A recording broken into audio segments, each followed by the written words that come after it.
नमस्कार दोस्तों, आज हम आपको एक ऐसी कहानी सुनाएंगे जिसमें एक लड़की है जिसके साथ शोषण होता है और उसके बाद वो एक मीडिया क्वीन बन जाती है।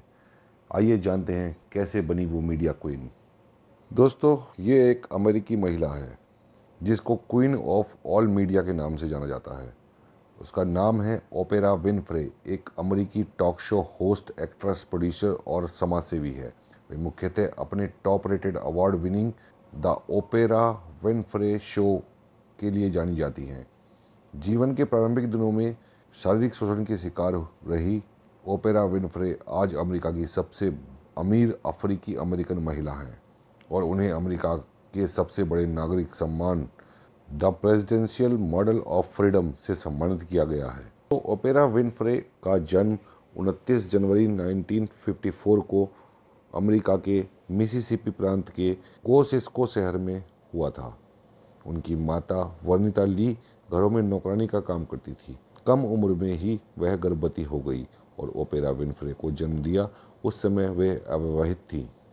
ओपेरा विनफ्रे के जन्म का नाम ओरपा जो बुक ऑफ रूट से लिया गया था, किंतु लोगों द्वारा नाम का उच्चारण सही न कर पाने के कारण वो ओरपा के स्थान पर ओपेरा पुकारी जाने लगी। बाद में उन्होंने इसी नाम को अपना लिया। दयनीय आर्थिक स्थिति के कारण ओपेरा की मां उनका उचित रीति से पालन पोषण करने में असमर्थ थी, इसलिए वह उन्हें अपनी नानी हाटी माली के पास छोड़कर काम की तलाश में अन्यंत्र चली गईं। अपने जीवन के प्रारंभिक 6 वर्ष ओपेरा ने अपनी नानी के सानिध्य में व्यतीत किए। ओपेरा की नानी एक धार्मिक महिला थी। वह उसे अपने साथ गिरजाघर ले जाया करती थी और बाइबल के वचन पढ़कर सुनाया करती थी। इस तरह ईश्वरीय वचन सुनते हुए ओपेरा बड़ी हुई। घर पर ही उनकी नानी ने उन्हें पढ़ाना, लिखाना, सिखाना प्रारंभ कर दिया। 3 वर्ष की उम्र तक ओपेरा पढ़ना सीख चुकी थी। उस उम्र में भी उनके बोलने का तरीका इतना प्रभावशाली व कलात्मक हुआ करता था कि उन्हें द प्रीचर के नाम से बुलाने लगे थे। नानी की ममता, सानिध्य और पथ प्रदर्शन तथा गिरजाघर के धार्मिक वातावरण में उनका व्यक्तित्व फल फूल रहा था, किंतु साथ में गरीबी की मार भी जारी थी। इसलिए जब वह 6 वर्ष की हुई तब उनकी नानी ने उन्हें उनकी माँ के पास मिलवॉकी भेज दिया। दोस्तों, आइए जानते हैं ओपेरा विनफ्रे के शारीरिक शोषण की कहानी क्या थी। माँ के साथ ओपेरा का जीवन गरीबी और यातना से परिपूर्ण रहा। दूसरों के घरों में नौकरानी का काम करने के कारण उनकी माँ अधिकांश समय घर से बाहर रहा करती थी। इस कारण ओपेरा कभी भी अपनी माँ का सानिध्य महसूस नहीं कर पाई। यह स्थिति कई वर्षों तक रही। इस दौरान ओपेरा का कई रिश्तेदारों और उनकी माँ के विश्वास पात्र मित्रों के द्वारा शारीरिक शोषण किया गया। यह सिलसिला कई वर्षों तक चलता रहा। वह इतनी सहमी और भयभीत रहा करती थी कि वह इस बारे में अपनी माँ को भी कुछ नहीं बता पाती थी। जब उन्होंने परिवार में इस बारे में बताना चाहा तो उन पर ही झूठा इल्जाम लगाने का आरोप मढ़ दिया गया। माँ से उसके संबंध ठीक नहीं थे। भावनात्मक और शारीरिक तौर पर वह बुरी तरह से टूट चुकी थी। वह किसी भी तरीके से इस नरकीय जीवन से निजात पाना चाहती थी। आखिरकार 13 वर्ष की उम्र में अपनी माँ के पर्स से पैसे चुराकर वह घर से भाग निकली। उस समय वह गर्भवती थी। बाद में उन्होंने एक कमज़ोर बच्चे को जन्म दिया जो जन्म के उपरांत चल बसा। कुछ समय बाद उनकी माँ उन्हें किसी तरह खोज कर वापस लाई और उनका दाखिला हाई स्कूल में करवा दिया। उनकी माँ चाहती थी कि ओपेरा किसी तरह पढ़ लिख कर अपना भविष्य बनाने के लायक हो जाए। स्कूल में ओपेरा ने स्वयं को अन्य अमीर घरों के बच्चों के मध्य पाया और उन्हें अपनी गरीबी का एहसास होने लगा। वह स्वयं को स्कूल के अन्य बच्चों के समकक्ष कमतर महसूस करने लगी। इस कारण वे अपने अमीर सहपाठियों की बराबरी करने के लिए घर से पैसे चुराने लगी।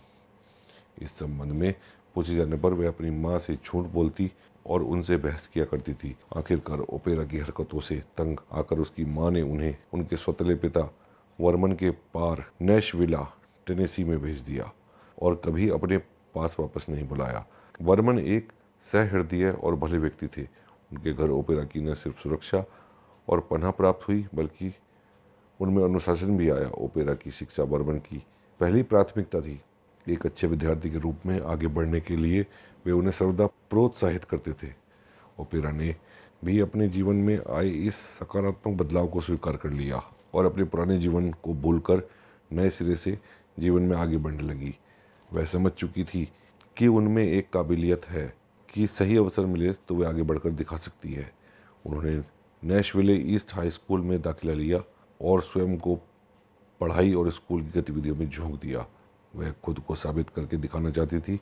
धीरे धीरे स्कूल में वह एक होनहार विद्यार्थी के रूप में जानी जाने लगी। पढ़ाई के साथ साथ पब्लिक स्पीकिंग और ड्रामा में उनका विशेष रुचि थी। एक स्कूल में स्पीच और पब्लिक स्पीकिंग टीम का हिस्सा थी। शीघ्र ही वह अपने समस्त शिक्षकों के माध्यम लोकप्रिय हो गई। हाई स्कूल के आखिरी दिनों में एक दिन वह अपनी ड्रामा क्लास में रिहर्सल कर रही थी। तब एक लोकल रेडियो स्टेशन वी वॉल ने उन्हें देखा और उनके सामने अपने रेडियो के लिए समाचार पढ़ने का प्रस्ताव रखा। वह प्रस्ताव ओपेरा ने सहर्ष स्वीकार कर लिया और रेडियो में समाचार वाचक के रूप में उनका करियर प्रारंभ हो गया। किंतु अब भी पढ़ाई उनकी पहली प्राथमिकता थी। जब उन्हें टेनेसी स्टेट यूनिवर्सिटी की स्कॉलरशिप के लिए आयोजित की जा रही भाषण प्रतियोगिता के बारे में जानकारी प्राप्त हुई तो अवसर का लाभ उठाने के लिए उन्होंने प्रतियोगिता में भाग लिया और विजेता बनकर टेनेसी स्टेट यूनिवर्सिटी के लिए स्कॉलरशिप प्राप्त कर ली, जहां उन्होंने स्पीच कम्युनिकेशन और परफॉर्मिंग आर्ट की पढ़ाई की।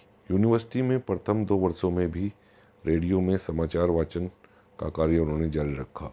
यूनिवर्सिटी में रहते हुए ही 17 वर्ष की उम्र में ही 2 सौंदर्य प्रतियोगिताओं को जीतकर वे मिस ब्लैक नैशविले और मिस टेनेसी बन गईं।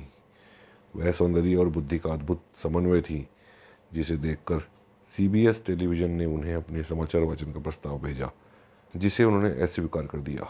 ओपरा नैशविले टेनेसी के बाहर जॉब करना चाहती थी। उन्हें यह अवसर बहुत जल्द मिल गया। बाल्टीमोर मेरीडीड के एक TV channel WJZ TV news के द्वारा उन्हें समाचार पढ़ने के लिए बुलाया गया।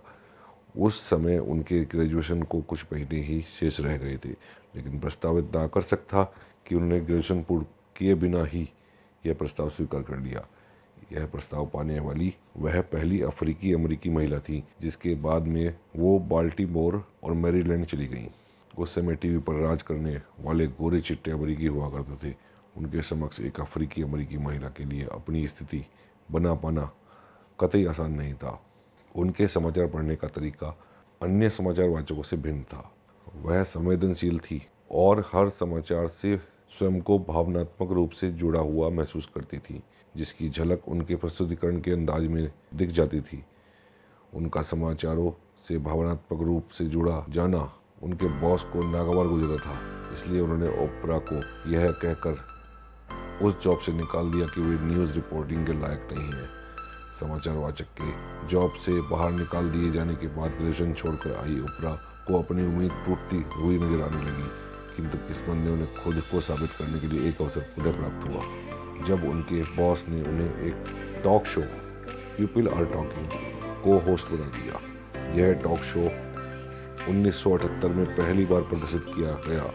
यह शो करते समय ओपरा को यह एहसास हो गया था कि उन्हें जीवन में की राह मिल चुकी है। उन्हें समझ आ चुका था कि वह किस काम के लिए बनी है। 7 वर्षों तक वह इस शो को होस्ट करती रही। उसके बाद उन्होंने कभी पीछे मुड़कर नहीं देखा।